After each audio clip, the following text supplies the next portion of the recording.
안녕하세요. 주킹TV의 주킹입니다. 오늘의 주제는 성경에 풀리지 않는 너무나도 미스테리한 사건인 요시야 왕의 죽음에 관한 이야기, 무지 속의 상극세계라는 주제로 한 꼭지 이야기를 풀어볼까 합니다. 이 이야기의 주인공은 이스라엘 민족의 역사에서 아주 드물게만 출연했던 하나님이 보시기에 서언한 왕 중에 한 명인 요시야 왕입니다. 다윗 왕과 솔로몬 왕은 워낙 유명하니 교회 다니시는 분이 아니라도 그 이름을 다 들어보셨겠지만 요시야 왕은 아마도 교회를 다니는 분도 생소하신 분이 많을 것이라 생각됩니다. 요시야 왕은 8세라는 어린 나이에 왕위에 올라 그동안 우상 숭배에 만연했던 나라를 종교적으로 개혁하여 우상을 가루까지 다 빻아 없애버리고 성전을 수리하는 과정 가운데 그간 잃어버렸던 율법책을 발견하여 오랫동안 잊혀졌던 유월절이라는 이스라엘 민족의 중요한 절기를 부활시킨 왕이었습니다. 그래서 하나님은 요시야 왕이 죽을 때 평안히 죽게 해줄 것이라는 최고의 축복까지 해주셨습니다. 해당 구절인 역대기하 34장 28절을 읽어보도록 하겠습니다.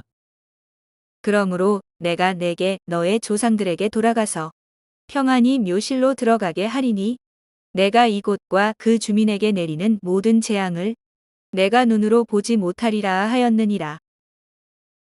이렇게 하나님께 평안한 죽음까지 약속받은 훌륭한 왕이 왜 생각보다 그리 유명하지 않고 성경 속 한 구석에 묻혀있는 그런 왕이 되었을까요?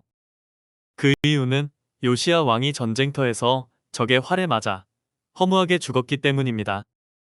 오늘날 교회에서 목사님들이 하나님을 잘 믿고 섬기면 하나님께 축복을 받는다는 설교를 하면서 다윗 왕과 솔로몬 왕을 그 예로 들기는 좋지만 요시야 왕은 허무하게 죽어버렸기에 설교 말씀에서 그 교훈으로 삼을 수도 없어 목사님들의 설교에도 나오지 않는 왕이고, 도대체 이 왕이 전쟁에서 왜 이렇게 허무하게 죽게 되었는지 아직까지도 미스테리로 남아 있습니다. 오늘 이 의문을 파헤쳐 보도록 하겠습니다. 요시야 왕이 하나님의 축복을 받지 못하고 허무하게 죽은 이유는 하나님이 어떻게 역사하시는지 그 방법을 제대로 몰랐기 때문입니다. 당시의 역사 속으로 들어가 보겠습니다. 당시 요시야 왕에게는 사실 큰 고민거리가 있었습니다. 바로 국방 문제였습니다. 이스라엘 주변에는 강대국들이 워낙 많았기 때문입니다. 당시 근동지방의 상황을 조금 더 구체적으로 본다면 당시 강국으로 등장한 바벨론이 세력을 확대하며 한때 북이스라엘까지 멸망시켰던 강대국 아수르까지 집어삼키고 있었습니다. 이에 전통의 강국 이집트, 현재는 그 세력을 잃어가고 있지만 한때 제국주의의 괴수였던 아수르, 신흥 강자 바벨론이 서로를 견제하며 치열한 생존 싸움을 벌이고 있던 혼돈의 시대였습니다. 이런 강대국들의 틈바구니 속에서 요시야 왕은 늘 노심초사 하나님께 기도할 수뿐이 없었다는 것입니다. 하나님은 요시야의 기도를 들으시고 새로운 프로젝트를 시작하십니다. 전통의 군사 강국인 이집트를 통해 아수르를 도와 당분간 바벨론을 견제하려 하신 것입니다. 이집트의 느고 왕은 하나님의 명을 받고 갈그밋으로 올라갑니다. 이는 하나님이 하시는 일이었으나 안타깝게도 요시야 왕은 그 길목에서 하나님의 사명을 받은 느고 왕을 가로막아섭니다. 이 장면이 성경에 나와 있습니다. 역대하 35장 20절 이하의 성경 말씀입니다. 이 모든 일 후 곧 요시야가 성전을 정돈하기를 마친 후에 애굽 왕 느고가 유브라데 강가에 갈그미스를 치러 올라왔으므로 요시야가 나가서 방비하였더니 느고가 요시야에게 사신을 보내어 이르되 유다 왕이여, 내가 그대와 무슨 관계가 있느냐? 내가 오늘 그대를 치려는 것이 아니요 나와 더불어 싸우는 족속을 치려는 것이라. 하나님이 나에게 명령하사 속히 하라 하셨음즉 하나님이 나와 함께 계시니 그대는 하나님을 거스리지 말라. 그대를 멸하실까 하노라. 하나.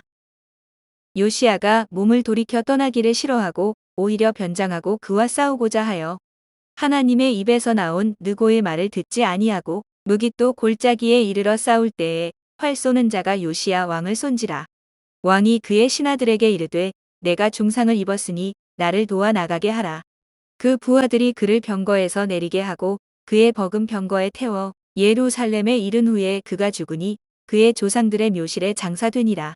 온 유다와 예루살렘 사람들이 요시야를 슬퍼하고 처음에 이야기했던 그 미스테리한 장면입니다. 하나님을 그렇게 잘 믿던 요시야가 전투에 나가 활에 맞아 허무하게 죽었습니다. 요시야 왕은 도대체 왜 전투에 나가 죽은 것일까요?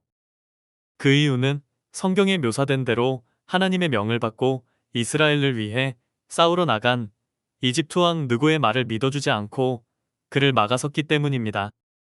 요시야는 몰랐습니다. 하나님이 어떻게 역사하시고 자신이 간절히 기도했던 그 문제를 어떻게 풀어주실지 몰랐습니다. 자기를 위한 하나님의 역사를 오히려 자기가 발로 걷어찼습니다. 이는 치명적인 실수였습니다. 요시야는 이런 판단을 할 때 자신의 기도를 믿고 기다렸어야 하는데 주변 사람들의 말을 들었습니다. 인본주의로 흐른 것입니다. 이집트가 저리 말하지만 이 땅을 밟고 올라가다가 우리를 치면 어떡합니까? 저들은 우리를 종살이시킨 민족이 아닙니까? 하면서 옆에서 요시야 왕을 불안케 하였습니다.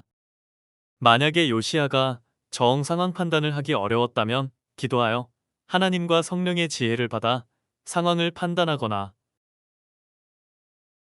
그래도 모르겠으면 하나님의 선지자 예레미야에게 물어보아야 했습니다.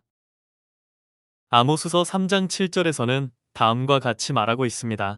주 여호와께서는 자기의 일을 행하실 때 반드시 그종 선지자들에게 미리 보이시고 알려주신다고 말입니다. 요시야 왕 당시에도 그렇게 하나님께서 쓰시는 선지자가 있었습니다. 바로 예레미야 선지자였습니다. 성경에 보면 하나님께 묻고 상의하지 않고 행하였거나 하나님의 가르침을 받았어도 결국 그대로 행하지 않아 망한 이야기가 많이 나옵니다. 대표적인 인물이 바로 사울 왕입니다. 사울 왕은 그를 왕으로 기름 부은 당시에 유명한 선지자 사무엘이 있었음에도 불구하고 사무엘에게 묻지 않고 자신의 뜻대로 행하다가 결국 길보아 전투에서 패하고 스스로 자결하여 죽는 비참한 죽음을 맞이하였습니다.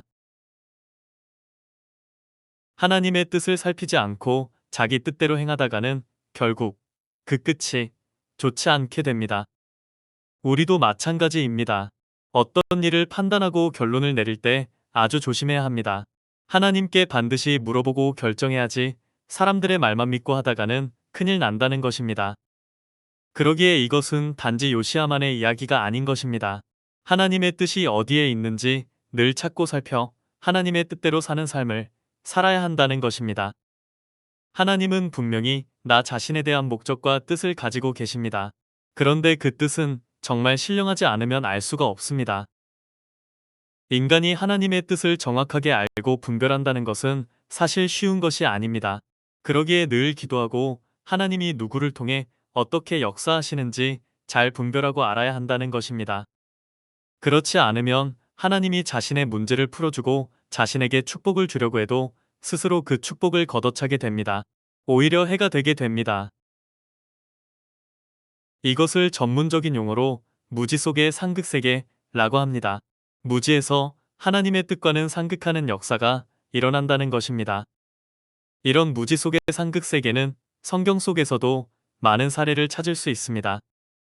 그 첫 번째 예가 이스라엘 백성이 모세와 함께 애굽을 탈출하여 가나안 땅에 들어가는 과정입니다. 모세는 이스라엘 백성을 애굽에서 끌고 나왔습니다. 지겹고 혼 빠지는 그 처참한 노예 생활에서 구원해주고 그들을 쫓아오는 애굽 군대로부터 홍해바다를 갈라 탈출시켜 주었습니다. 그리고서는 젖과 꿀이 흐르는 가나안 땅으로 들어가는 것이 하나님의 뜻이었습니다. 그러나 그 과정 가운데 험하고 메마른 땅인 광야길을 지나가는 동안 힘들고 배고프다고 그들을 끌고 나온 모세를 원망했습니다. 또한 하나님이 목적하신 땅, 가나안 땅을 정탐하고서는 거기는 거인들이 산다고 하며 들어갈 수 없는 땅이라고 악평하였습니다. 그래서 거기서 하나님의 뜻이 깨졌습니다.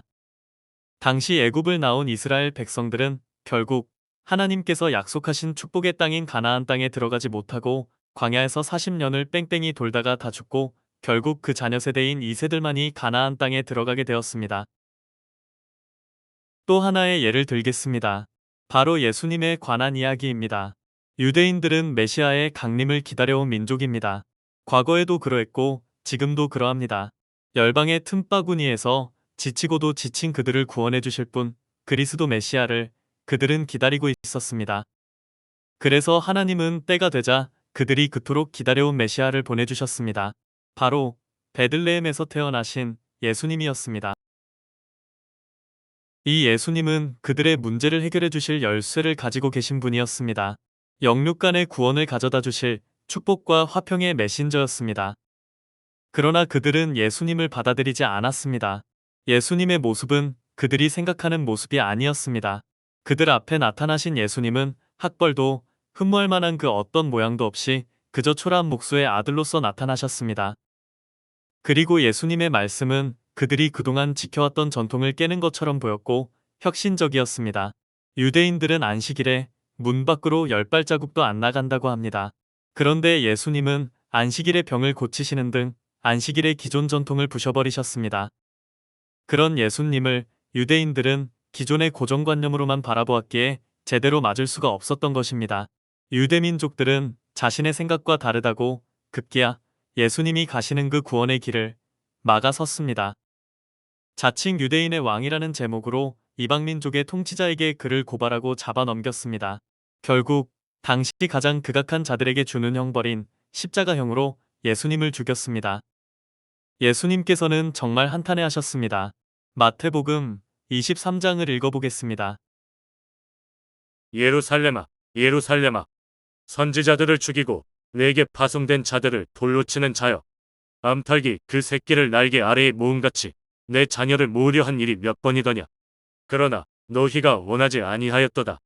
보라, 너희 집이 황폐하여 버려진 바 되리라. 그리고 이렇게도 말씀하셨습니다.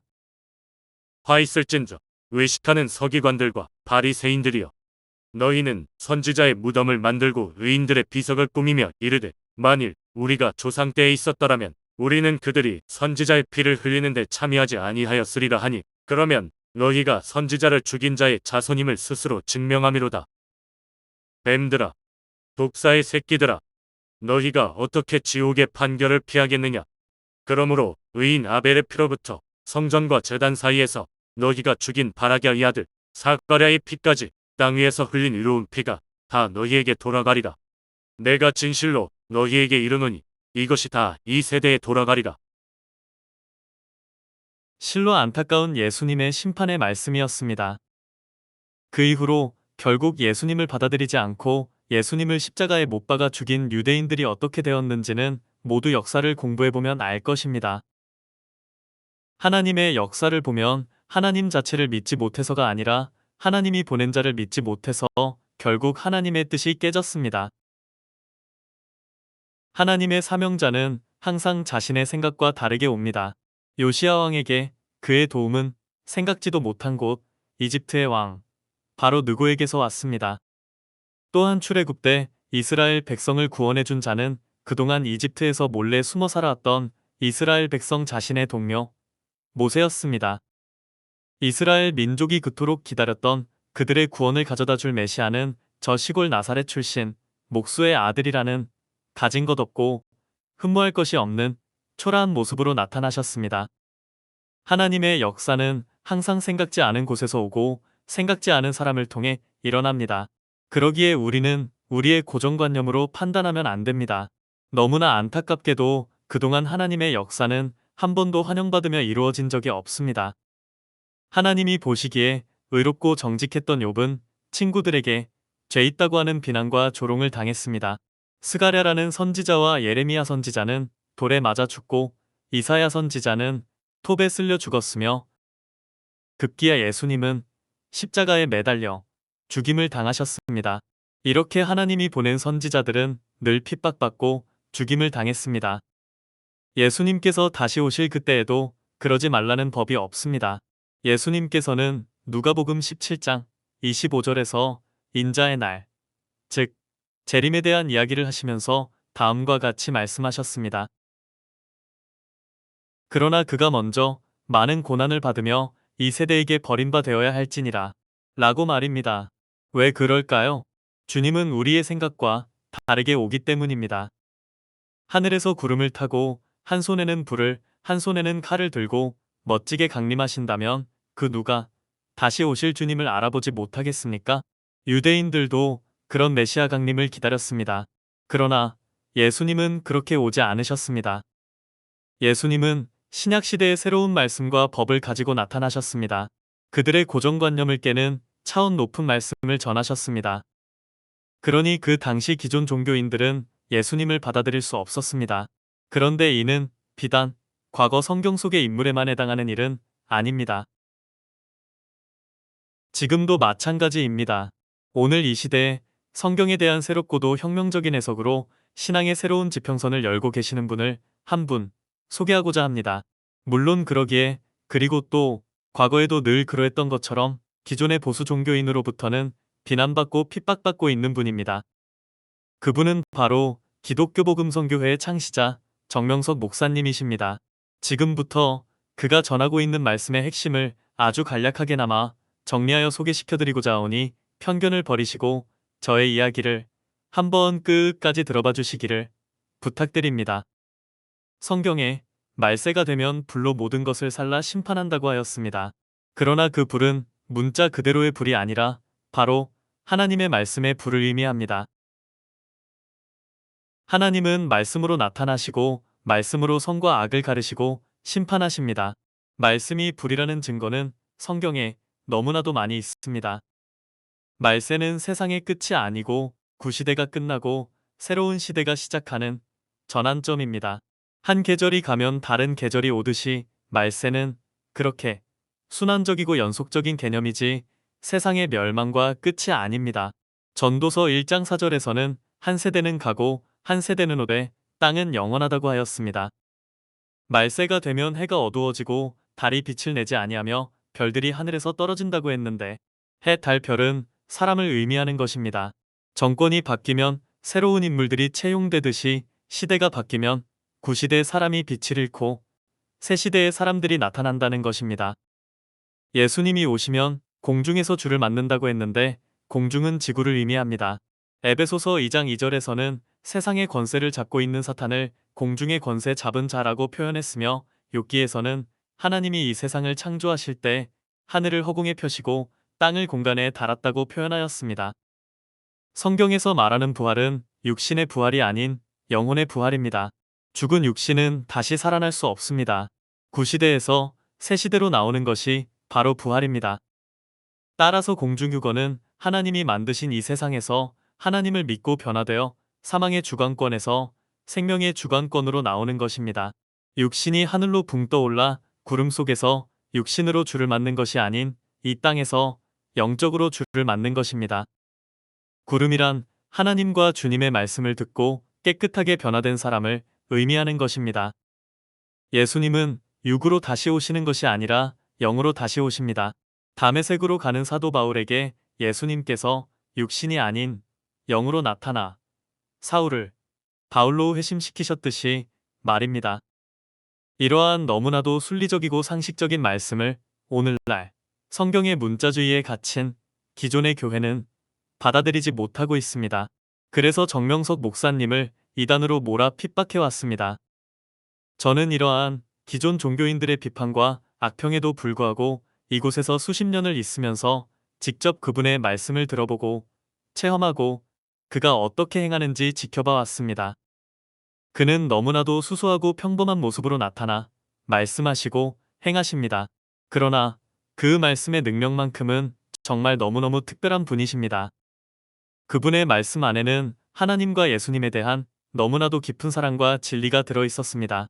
그분은 너무나도 진실한 분이시며 오직 하나님의 뜻만을 생각하는 분이시며 생명을 목숨 걸고 사랑하시는 분이십니다. 그리고 그는 따르는 자들보다 먼저 앞서 나가 실천하시고 몸부림치며 행하시는 조건을 세우시고 그 조건으로 얻은 실체를 가지고 말씀하시는 진정한 리더입니다. 그가 전한 복음의 말씀이 40년간 전 세계로 뻗어나가 세계 70여 개국의 수많은 사람들이 변화되어 하나님을 믿고 인생의 근본의 의미를 깨닫고 기뻐하며 살고 있습니다. 이제 신약 역사가 시작한 지 2000년이 넘었습니다.